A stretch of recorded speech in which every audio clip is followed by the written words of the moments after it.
This is Castle of Castle Does bringing you UT4. Okay, so DM the Ballast. Uh, at this point in time, I got so you're watching. Actually, this video kind of is combined. So this is right before I released the level with all of the static meshes in time for the white box challenge, and right after doing this, I got lots of feedback, like a ton of feedback about the level. And one of the main things is to, hey, your static meshes, which is kind of funny because you're watching me. I'm still in the middle of placing them all, but it, placing the static meshes actually just kind of got in the way. I mean, I liked them and all that, but after having like even one of the guys from Epic basically was saying, hey, just stick to the brushes for now and kind of do exactly what the other maps are like right now by Epic, which is something I've brought that up multiple times, and it's an interesting thing because had this been a UT3 map or maybe even a 2004 like UT3, but I think the guys at Epic and stuff like that, I think they view UT3 as a hard lesson, more so than like how things should be done. And what I ended up kind of doing is sort of following in footsteps maybe of what UT3 did, and I'm used to that because UT3 is pretty much the standard that I just kind of followed. And I had a whole bunch of ideas on like the static meshes and things like that, and worked on it. And hey, there's nothing wrong with getting those meshes already built and stuff like that. Um, right now I'm placing blocking volumes to prevent the player from jumping out of the window. Although I'm kind of thinking, why not let the player jump out of the window and die? Like have a big.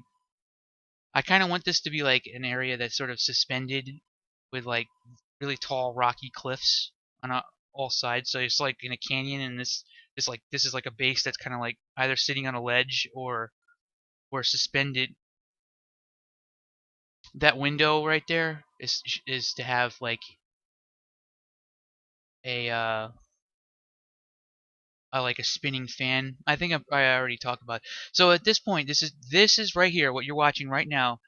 This happened after I released for the White Box Challenge, and then I'm beginning to work with the really awful brushes, the really awful brushes of Unreal Tournament or UE4 engine. And maybe I should do like a special episode where I go into just detail of why the brushes in this engine are so awful. But they're super slow. They're extremely clunky. There's a setting in preferences that I highly recommend that you check, or you're gonna have maybe I end up having a 6 to 10 second delay every time I do anything. You're actually watching it. Every time I move, this is a video that's being sped up 8 times, and you'll see after every single thing that I do, it stops for 8 seconds over and over again. When you're working with these brushes, okay, let me describe it better. If I'm working with Radiant, this never happens. It's extremely efficient. If I'm working with Hammer, it's extremely efficient, not as efficient as Radiant. If I was to say like, okay, brushwork in this case, like what you're watching right here, now there's those really long delays. But if you do anything wrong with a brush, all of a sudden other brushes will just break. And now I'm looking at a blank hallway. Now I'm looking at missing polygons. Like If there's one thing that this engine needs right now is better freaking now. I hadn't checked that feature, and now I'm able to actually work with the brushes without having those long. But if there's one thing in this engine that it really seriously needs is to have its brushes reworked totally. They have to be better. I mean, they don't have to be. It's just if you're coming from any other engine that actually has tools where brushes are actually pretty efficient, Call of Duty Radiant is my opinion, the leading brush editor in the industry. There are no other editors out there that are that's better than that engine. I can just drag brush and be done with it. The advantages that subtractive level design has are they're nice, but they're not enough. A long time ago, being able to subtract out a brush, oh, I didn't have to drag out. You can drag out brushes in Hammer fast enough that it negates the advantage of being able to quickly subtract a room. The fact that you have to use subtractive brushes to even remain competitive with these other editors is a bad sign. That by itself, you're already kind of so basically what I'm doing. Oh, I've had some people ask me how I'm doing this. What I do is I use the brush clip, and then after the brush clip, I have to fix the polygons because if you don't fix those polygons, other brushes in the level are gonna break. So so I have to go literally like I'm in 3D Studio Max and like redo, and you have to do it clockwise because if you do it counterclockwise, then the poly will be facing the other direction. What the hell is this? This isn't how brushes should be. Brushes exist for fast design. I shouldn't be doing polygon editing. Okay, anyway, I'm still ranting about it, but I love like there's another thing too. Like if I want to select the face that's sitting right in front of me, I go to select it and I select a back facing polygon. No. It's like this is the greatest engine that exists right now, and it's piss poor brushes. Its brush work is so piss poor. And sure. Okay, granted, Epic, everybody knows that some badass level designers doing great stuff with this, and it hasn't stopped. I'm just talking about in terms of open up a different editor, open up a different one. These brushes, they're slow. I have to be in wireframe to know what I'm doing unless I want to have 8 to 16-second waits before doing anything with them.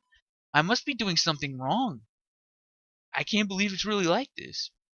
Anyway, I end up keep going on this rant, but like, okay, so I did that one little corner there, but that didn't end up working because I didn't realize that I had to change the order of the brush. The order of the brush that doesn't exist.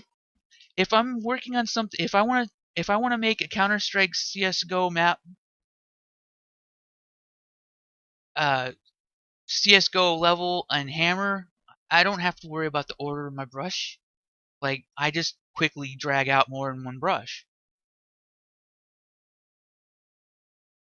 If I'm working on Call of Duty, I can grab a whole bunch of brushes, turn them into a prefab, duplicate them all over the place, go into that prefab.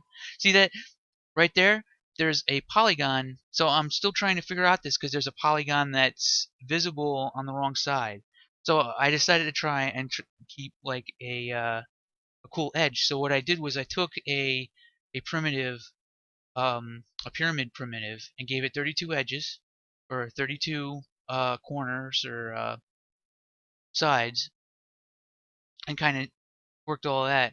I mean, granted, every engine, anytime you work with a new 3D engine, you're always going to have to deal with getting used to the tools. The only thing is that I'm already used to UT3.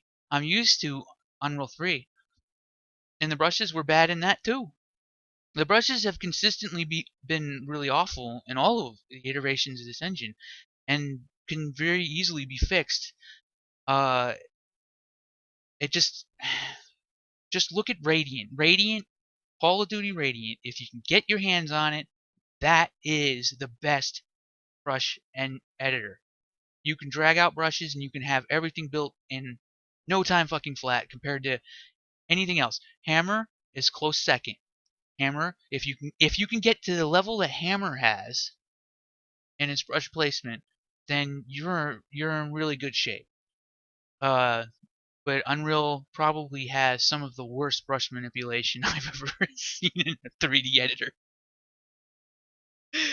Uh, well, anyway, the entire thing is that I wanted to go through and make sure that I um I reworked the level with a greater focus on bolder level geometry, which is better to it's easier to do that when you're working with brushes because you just have a greater level of control. Anyway, stay tuned for more. Thank you for watching.